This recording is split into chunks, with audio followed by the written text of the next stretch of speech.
وما أرسلناك إلا رحمة للعالمين سے کر تو قریب تر، مجھے کن سے کر تو قریب تر، مجھے اپنے در کی گدائی دے، مجھے کن سے کر تو قریب تر، مجھے اپنے در کی گدائی دے، مجھے اس جہاں سے غرض نہیں، مجھے اس جہاں کی رسائی دے، مجھے کن سے کر تو قریب تر، مجھے اپنے در کی گدائی دے، مجھے اس جہاں سے غرض نہیں، مجھے اس جہاں کی رسائی دے۔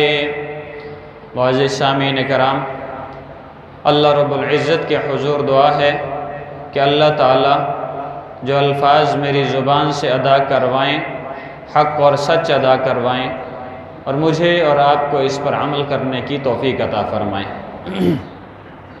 سامعین کرام،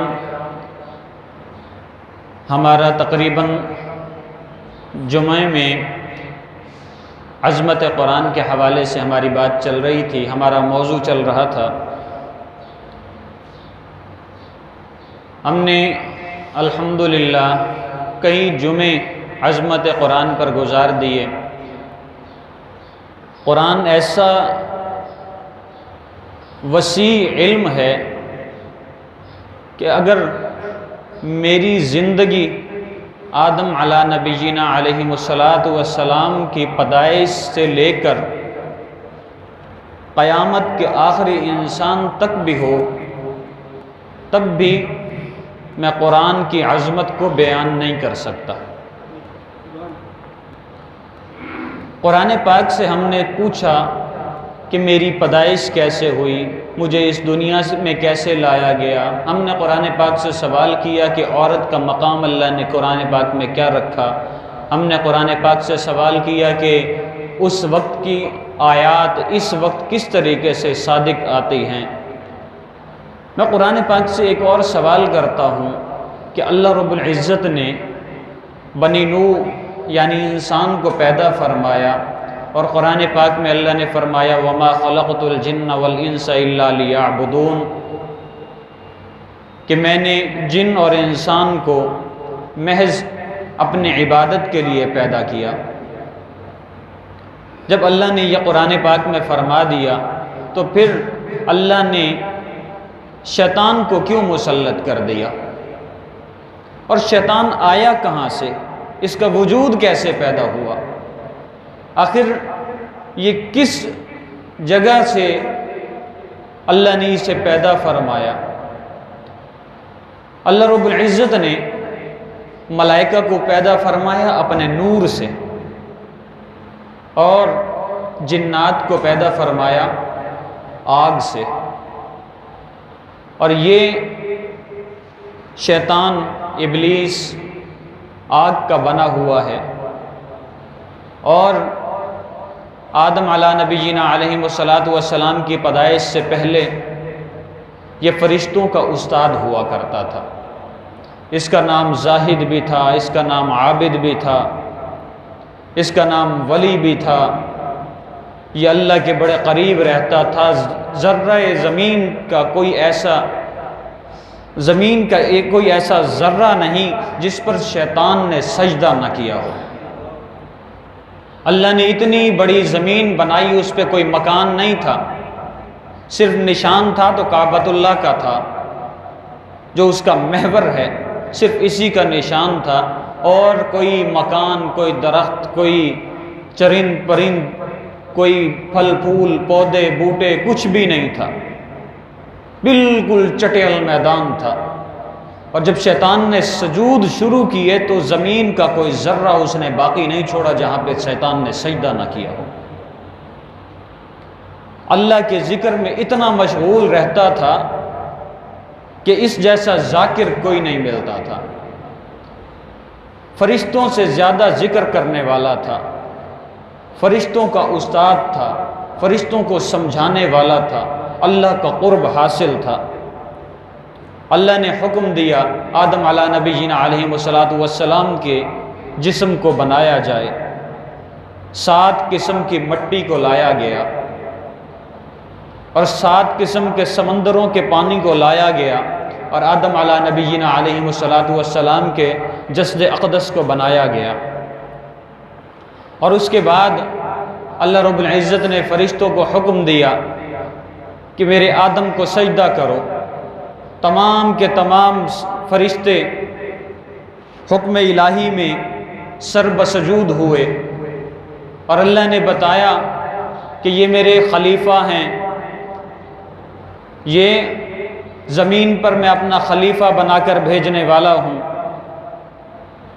انہیں خلافت دی جائے گی کہ روئے زمین پر رہ کر میری عبادت کریں، روئے زمین پر رہ کر پریشان حالی میں مجھ سے پریشانی کی مشکل کشائی لیں، پریشانی کا حل لیں، زمین پر رہ کر مجھے سجدہ کریں، رکوع کریں، میرے سامنے قیام کریں، مجھ سے مانگیں میں انہیں عطا کروں۔ فرشتوں نے جواب دیا کہ یا اللہ تو اپنا خلیفہ بنا تو رہا ہے، یہ تو زمین پر جا کے فساد پھیلائیں گے۔ اللہ نے کہا کہ نہیں، میں اپنی زمین پر اپنے خلیفہ کو بھیج رہا ہوں، یہ وہاں جا کر عبادت بھی کریں گے۔ فساد پھیلانے والوں کے لیے میں نے جہنم کو بنا رکھا ہے اور عبادت کرنے والوں کے لیے میں نے جنت کو بنا رکھا ہے۔ جو میرے حکموں کی خلاف ورزی کرے گا اسے جہنم میں داخل کر دوں گا، اور جو میرے حکموں پر چلے گا اسے جنت میں داخل کر دوں گا۔ میں قرآن سے سوال کرتا ہوں کہ یہاں تک تو معاملہ ٹھیک ہے، اللہ نے سجدہ بھی کروا لیا، سوال جواب بھی ہو گئے، فرشتوں نے بھی پوچھ تاچھ کر لی اللہ سے کہ اللہ بتا تو اپنے بندے کو بنا رہا ہے، اپنے خلیفہ کو بنا رہا ہے، یہ زمین پر فساد پھیلانے والے۔ اللہ کہتا ہے نہیں، میرا بندہ میری عبادت کرے گا، میرا بندہ مجھ سے مدد طلب کرے گا، میرا بندہ مجھ سے پریشانیوں کا حل مانگے گا، میرا بندہ مجھے مشکل کشا مانے گا، میرا بندہ میرے در کے سوا کسی دوسرے در پر نہ جائے گا، میرا بندہ میری بندگی کے سوا کسی دوسرے کی بندگی نہ کرے گا۔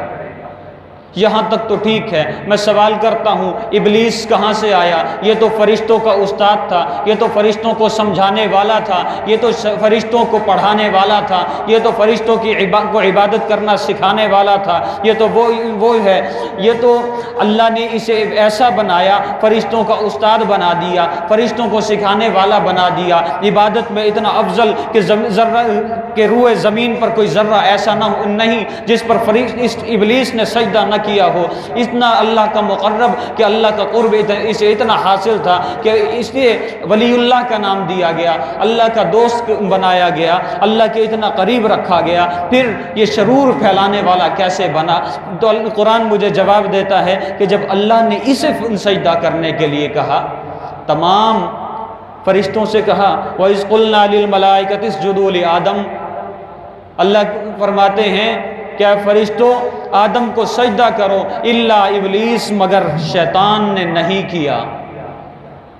شیطان اکڑ گیا، تکبر آ گیا کہ یا اللہ میں اتنی تیری عبادت کرنے والا، روئے زمین کا کوئی ایسا حصہ نہ چھوڑا جہاں تجھے سجدہ نہ کیا ہو، یا اللہ اتنی عبادت کرنے والا، تیرے فرشتوں کا استاد، تیرے نوری فرشتوں کا استاد، تیری مخلوق جو آگ سے بنی ان جنات کا استاد، جب بھی یا اللہ ذکر میں مقابلہ کروایا گیا، سب سے افضل عبادات میں مقابلہ کروایا گیا، سب سے اعلیٰ اور سجود میں مقابلہ کیا گیا، تو سب سے زیادہ سجود میرے کاؤنٹ کیے گئے۔ یا اللہ تو کہتا ہے کہ میں آگ کا بنا ہوا، میں آگ تپتی آگ کا بنا ہوا، میں اس مٹی کو سجدہ کروں؟ میں تپتی آگ کا بنا ہوا، میں اس مٹی کو سجدہ کروں؟ اللہ نے کہا کہ اگر تو اسے سجدہ کرے گا تو کامیاب ہے، اور اگر تو اسے سجدہ نہیں کرتا تو تجھے ناکام و نامراد رسوا کر کے بھیج دوں گا۔ لہٰذا بہتر یہ ہے کہ تو آدم کو سجدہ کر۔ اس نے انکار کر دیا کہ نہیں میرے رب، میں تیرے آدم کو سجدہ نہیں کرتا۔ اللہ نے فرمایا کہ ٹھیک ہے، میں تجھے اپنے قرب سے دور کرتا ہوں۔ میں تجھے قریب نہ آنے دوں گا۔ فرشتوں نے سوال کیا کہ یا اللہ اس دنیا میں ہمارا کیا مقام ہوگا؟ یا اللہ اس دنیا میں ہمارا کیا مقام ہوگا؟ اللہ نے فرمایا میں اپنے بندوں کی ڈیوٹی تمہارے ذمہ کر دوں گا۔ کیا ڈیوٹی ہوگی؟ صبح سے لے کر شام تک تم میرے بندوں کی حفاظت کرو گے۔ اور کیا ڈیوٹی ہوگی؟ صبح سے لے کر شام تک، شام سے صبح تک تمام کے تمام اعمال لکھو گے۔ اور کیا ڈیوٹی ہوگی؟ میرے نبی محمد الرسول اللہ صلی اللہ علیہ وسلم کی عبادت کرو گے، آپ صلی اللہ علیہ وسلم کو درود بھیجو گے۔ اور کیا ڈیوٹی ہوگی؟ جنہیں قیام کا حکم ہے وہ قیام میں میری عبادت کریں گے، جنہیں رکوع کا حکم ہے وہ رکوع میں میری عبادت کریں گے، جنہیں سجود کا حکم ہے وہ سجود میں میری عبادت کریں گے، جنہیں جلسہ کا حکم ہے وہ جلسہ میں میری عبادت کریں گے، جنہیں تشہد کا حکم ہے وہ تشہد میں میری عبادت کریں گے، جنہیں مشرق کا حکم ہے وہ مشرق میں میری عبادت کریں گے، جنہیں مغرب کا حکم ہے وہ مغرب میں میری عبادت کریں گے، شمال والے شمال میں اور جنوب والے جنوب میں میری عبادت کریں گے۔ تم سب کے سب صرف عبادت کرو گے، عبادت کے علاوہ کچھ نہ کرو گے۔ میرے بندوں پر جس کی ڈیوٹی لگے گی حفاظت کی، اس کی حفاظت کرو گے۔ جن کے حساب لکھنے کی ڈیوٹی لگے گی وہ ان کا حساب لکھیں گے۔ جو میرے بندوں کے معاملات ہوں گے انہیں پورا کرنا میں نے کروانا ہوگا تو اس کی ڈیوٹی لگائی جائے گی، وہ اس کی ڈیوٹی کرے گا۔ اور میرے بندے کو جب میں پیدا کروں گا یہ اتنا بھی نہیں کر پائے گا کہ اپنے اس مٹھی کو کھول بند کر سکے۔ ہر جوڑ پر میں دو فرشتوں کی ڈیوٹی لگاؤں گا، وہ جوڑ کو کھولیں گے بھی، بند بھی کریں گے، کھولیں گے بھی۔ اور جب یہ کام کریں گے حکم میرے بندے کا ہوگا، عمل تم کرو گے۔ فرشتے کہتے ہیں کہ یا اللہ ہم نوری مخلوق ہیں، تیرے نور سے پیدا کیے گئے، یہ بندے یہ تو مٹی کے بنائے گئے ہیں، یا اللہ ہم ان کے تابع ہوں گے؟ اللہ کہتا ہے کہ ہاں تم ان کے تابع ہوگے۔ کیوں؟ اس لیے کہ میں نے حکم دیا تھا کہ انہیں سجدہ کرو، تم نے سجدہ کیا، یہ تم سے افضل ہو گئے۔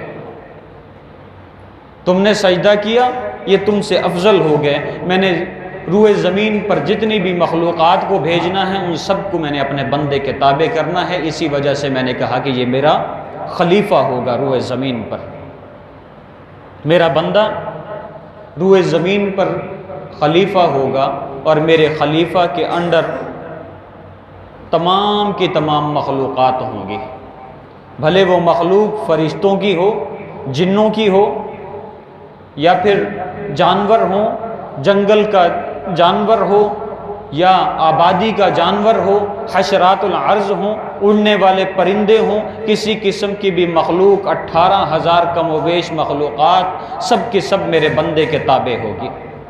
اور اس کا ثبوت آپ دیکھتے ہیں کہ چڑیا گھر میں شیر ہے، وہ شیر کبھی اس شخص پر حملہ نہیں کرتا جو اسے کھلاتا پلاتا ہے، اسے پال رہا ہے۔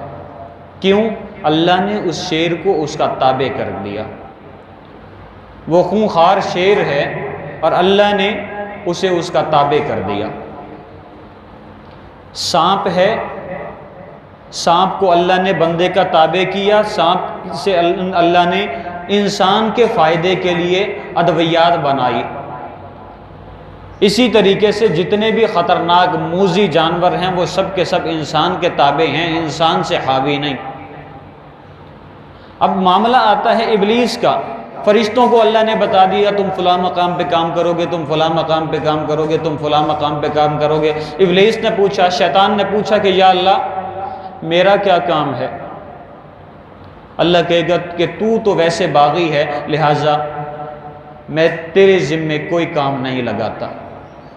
اس نے کہا کہ اللہ اگر ایسا ہے تو پھر میں تیرے بندوں کے دلوں میں وساوس ڈالوں گا، تو مجھے اجازت دے ہر قسم کی کہ میں تیرے بندے کو ہر طرح سے تجھ سے ہٹا سکوں۔ اللہ نے کہا ٹھیک ہے تجھے اجازت ہے۔ جو میرا بندہ ہوگا وہ میرے دروازے پر آ کے میرے سامنے سجدہ کر کے مجھ سے مدد مانگے گا، کسی دوسرے کے پاس نہیں جائے گا، تیرے وساوس میں نہیں آئے گا، تیرے کسی قسم کے وساوس میں نہیں آئے گا۔